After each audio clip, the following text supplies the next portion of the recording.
그리고 이제 폭탄을 아직 다 찾지 못했을 경우에 대한 처리를 해줄 건데,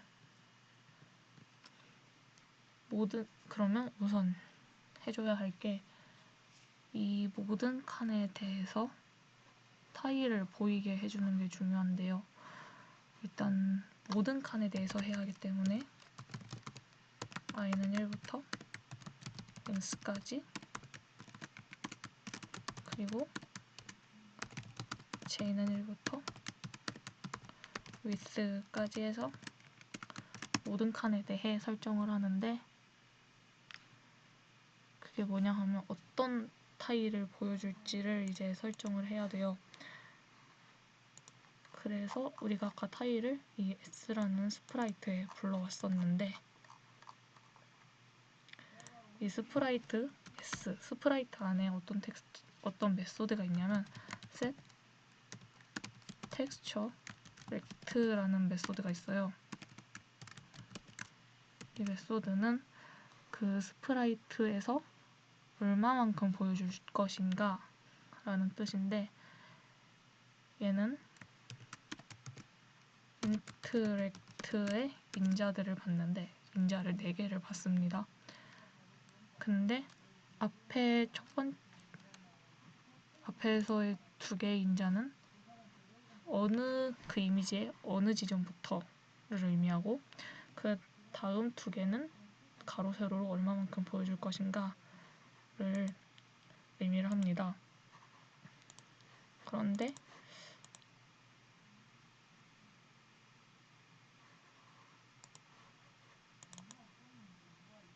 우리가 쓸 S의 텍스처는 일단 이런 상태이고, 그래서 그 보드의 값에 따라서 보드가 0이면 이 텍스처에서 이만큼만 보여주도록, 그리고 만약에 보드의 값이 9다, 지뢰다 하면 이 부분을 보여주도록 세팅을 해줄 겁니다.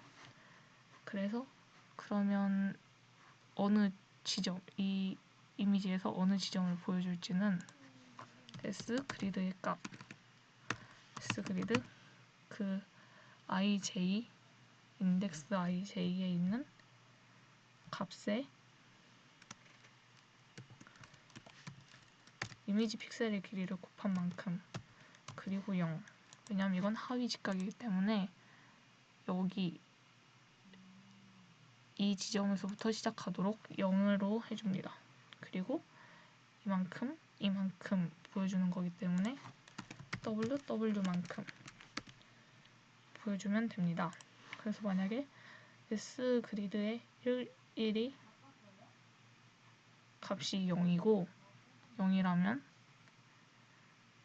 우선 0 곱하기 w, 0 지점이면 0,0이니까 이 지점이겠죠. 여기서 w만큼 해서 이 타일이 보이도록 해주는 겁니다. 그렇게 세팅을 해주고 나면 이제 또 스프라이트의 set position이라는 메소드가 있는데,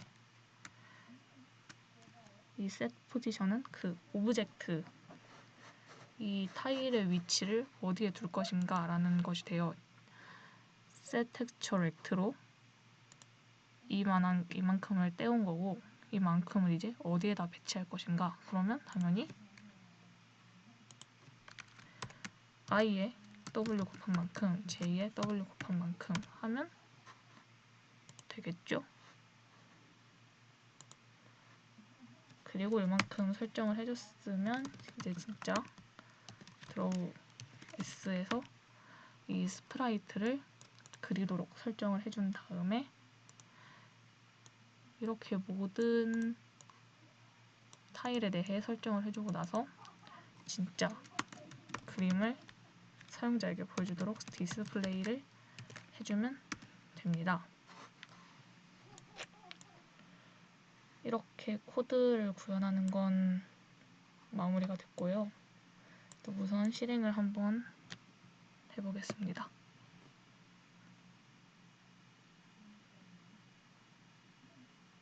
실행을 해보면 아까 만들었던 것처럼 이 가로 400, 세로 400, 타이틀은 마인스위퍼이고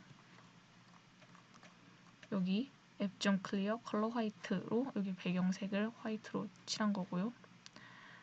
그리고 실행을 해보면 지금은 폭탄의 개수가 1인데 이렇게 해서 여기가 폭탄의 위치인 것 같으니까 깃발을 꽂으면 폭탄이 1개인데 폭탄의 자리를 바로 찾았으니까 승리한 이미지가 나옵니다.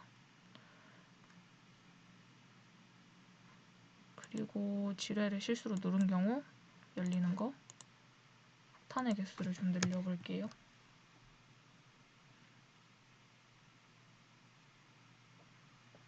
이렇게 보면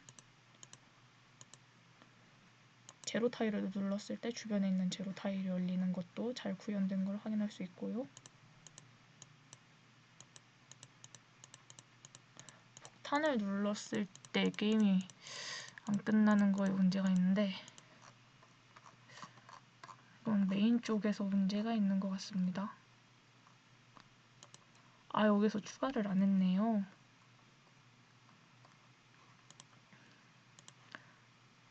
폭탄을 전부 찾았을 경우랑 폭탄을 아직 찾지 못한 경우를 세팅을 해줬는데 이 모든 칸에 대해서 작업을 해줄 때 가장 중요한 게 만약 누른 곳이 폭탄이면 IJ가 폭탄이라면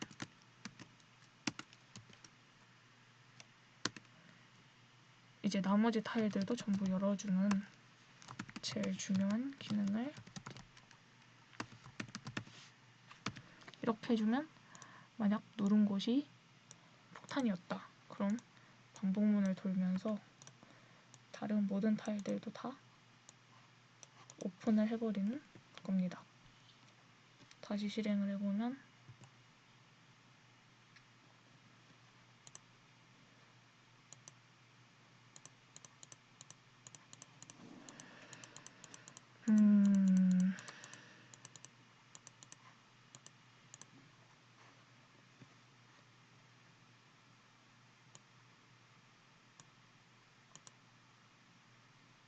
누른 곳이 폭탄이라면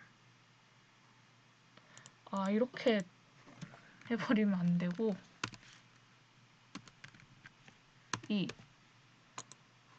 좌표 IJ는 그때마다 값이 다 바뀌는 그런 거잖아요. 그런데 이 XY가 진짜 우리가 마우스로 누른 그 좌표이기 때문에 누른 좌표가 지뢰의 좌표다 하면 나머지를 전부 열어버리는 이렇게 코딩을 해줘야 됩니다. 이제 다시 지뢰를 누르니까 나머지가 다 열리는 제대로 동작하는 모습을 확인을 했습니다.